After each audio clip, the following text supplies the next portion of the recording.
Hello, and welcome back to What If Sonic. Since Halloween is right around the corner, I was thinking of doing a darker what if. One with a not so happy ending. And what a better what if to do than one involving the Metal Virus. If you haven't already, go read the Metal Virus arc in the Sonic IDW run of comics. It'll be very important for the context and story of this video. Assuming you all have, I'll be proposing the idea of what if the arc had ended badly. What if the virus worked fully? Now technically, we've already seen this. The future Silver arrived to after Sonic Forces, the one full of abandoned buildings and metallic plants, that's the aftermath of this what if. The timeline he had described in issue 8, and I'll be exploring that timeline. The timeline where Silver never comes back to help. Now, this will be a little less narrative driven and more informal, but with how the comics are structured, I need to be very careful with how I change things. And with how many changes this one single change will make, I need to be a little more general with how I tell the story. I can't be too specific, otherwise I'll be here all day. So without further ado, let's see what happens as Silver never returns in issue 8.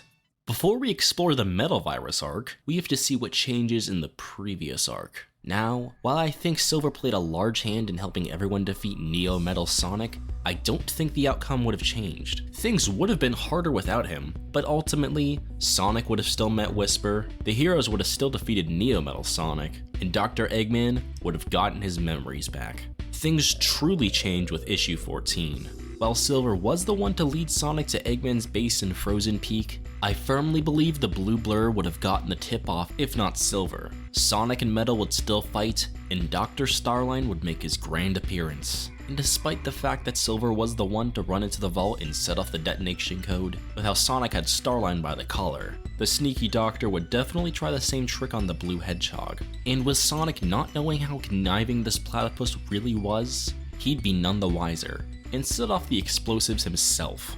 Whether dead or severely injured, without Silver, this is it for Sonic in this timeline. Dr. Eggman would be furious at Starline for taking away the one thing he had wanted to do most, and either instantly kick the Doctor out of his partnership, or at the very least, severely punish the platypus, undoubtedly making Starline's admiration of Eggman waver way earlier than usual. He had finally gotten rid of Sonic after all. Why would Eggman not appreciate that? In the scenario that Sonic survives the explosion, I have no doubt the Doctor would test the Metal Virus on him instead of Rough and Tumble, putting Sonic completely out of the story.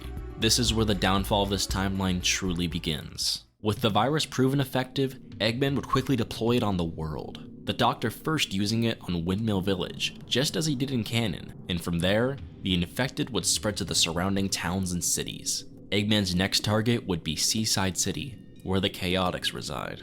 With Sonic missing in action, Amy would never find out about the virus, leaving the Restoration completely blindsided. Without Sonic's assistance, Vector would likely be ganged up on and infected by the horde of Zombots Sonic saved him from. In exchange though, Charmy would be spared for now, never going back to rescue the infected girl Vector trapped. Both he and SBO would escape on the Restoration shuttle, leaving behind their crocodile friend. With Sonic not responding to any calls, Tails would likely go on a search for him, despite the slowly increasing danger of the world. Next up, Floral Forest Village would be targeted, once again without Sonic's assistance to aid survivors. No help from the blue blur leads to the Zombots breaking down the door of Vanilla and Cream's house, with nobody to give the assisting Spin Dash to save the pair, and with General distracted fighting the Zombots outside, both Rabbit family members would quickly get infected, as despite her capabilities, Cream would be unwilling to leave her mother's side. General would either give up fighting without his family to protect anymore, or continue fighting the Zombots and attempting to protect others until meeting with the Restoration. Eggman's rampage continues with Sunset City. Not only does Shadow still get infected and destroy Omega, but without Silver or Tails intervening, the only one to escape with the survivors would be Rouge, as Omega's head would be unfortunately left behind. Starline at this time would plot to control the Zombots with the Deadly Six, and make haste to get the Zeti under his control. Things at the massive metropolis of Central City would go mostly the same, with Sonic not involved much in the first place. Tails would have had no leads on finding Sonic, his friend seemingly lost, his only conclusion being that Eggman had done it. Whatever that snow base Sonic had went to had led to his demise or capture. The Doctor had finally won. The young fox felt hopeless and had no way to even develop a cure for the metal virus without the data from the infected Sonic. Ultimately, he, Tangle, and Whisper would regroup with the remainder of the Restoration after evacuating Central City. They would find out that Restoration HQ was destroyed. Whilst Charmy wasn't infected, the random infected civilian who snuck in still would be. For once, they'd make it out with more survivors, as they wouldn't have to deal with the infected Charmy flying around. Both groups would meet up as the last remnant of the Restoration in this dying world. Now, rescuing the remaining survivors in Spiral Hill, even without Sonic's help, they'd manage, but only still to lose Tangle on the way. Now, only Tails, Amy, Whisper, Espio, Charmy, Gemerald, and Rouge remain. Things wouldn't be great on Eggman's end either, as without Starline by his side, the Doctor wouldn't find a way to control the Zombots fast enough before the disgruntled platypus invites the Zeti onto the face ship, leading to the situation quickly getting out of control.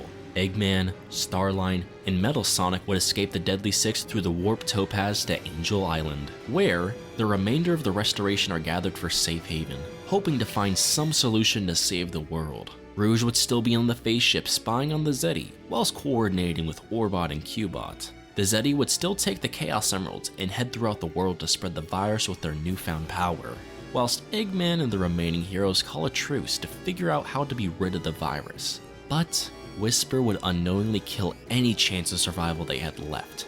Filled with grief and pain over Tangle's infection, the Silent Warrior would be consumed by revenge as she takes a killing shot towards Eggman with her Wispin, sniping the Doctor in broad daylight with a lethal headshot.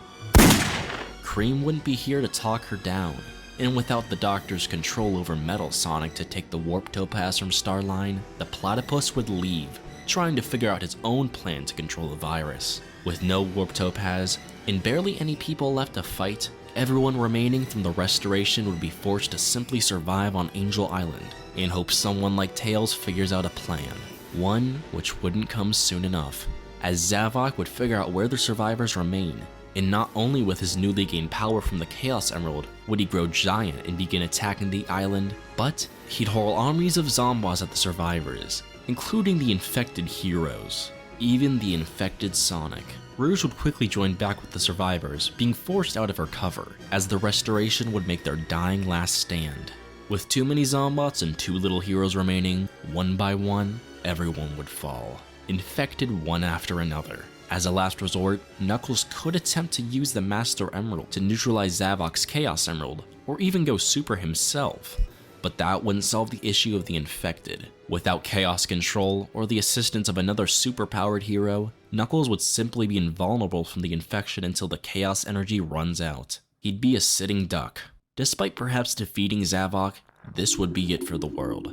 Now their fate would be sealed. The remaining Deadly Six would help the virus spread to the more human-centric territories, toppling anyone in their way with their Zombot armies. What remains of Gun after Eggman wiped them out during Sonic forces wouldn't have the manpower to withstand the Zeti and their armies. The world would fall to the metal virus, and only patches of survivors would remain, either under the Zeti's sadistic whim, or hiding from the lethal outside world. If Starline somehow came up with a way to control the Zombots, he'd still have to contend with the powered-up Deadly Six. Perhaps he could take out one, but all of them? No way. He too would fall to them. The only sliver of hope left for the world would be Blaze. She'd be in for a sore surprise the next time she visits her friends, either getting infected or attempting to grant safe haven back in the Soul Dimension to as many survivors as possible. Standing up to the Deadly Six and their armies upon armies of Zombots would be a difficult task, one she wouldn't likely come out on top of, and so, the world would end as we know it. Society itself being destroyed. The world had just freed itself from Eggman's rule, only for it to be destroyed shortly after. The Zeti would live far longer than the Zombots, whom of which would deteriorate after about 200 years. With no life left on the planet, the Deadly Six would likely get bored again, and return to the Lost Hex, one of the only places with life left. And, whilst this timeline would have no hope left, a time-displaced Hedgehog would offer a different outcome. Silver had long been displaced from his own timeline, constantly coming back to the past to change a disastrous future, time and time again. And after coming back once again to prevent an Eggman-dominated dystopia by fighting side by side with his friends in a brutal war, he had thought that maybe this time, the future would finally be saved. Maybe this time, he could finally do right by the world, permanently. Arriving 200 years in the future, instead of a loud, dangerous, and destructive world, it'd be dead silent. It was almost good at first, until he looked the slightest bit closer. Ruined buildings, metallic plants, no sentient life in sight. No. He defeated Eggman. The Resistance had won. What did he do wrong now? How could any of this have happened? He flew across the dead world searching for anything. There was nothing left for him. For anyone. Whatever happened left nothing in his trail. Was this yet another failure of his to save the future? No. Silver wouldn't give up now. Knowing his job wasn't done, he instantly left this ruined world behind and quickly came back to change this disastrous outcome, arriving back in the past as he began his investigation, being the linchpin in keeping the world safe. And that's where this story ends. What did you all think? I wanted to try a different way of storytelling for this what if. Something more informal than narrative based. Do you think my theory on this timeline is accurate? Let me know in the comments below. I hope you all enjoyed this short Halloween special, and I have more videos to come soon. Make sure to like and subscribe for more if you want to. And as always, thanks for watching.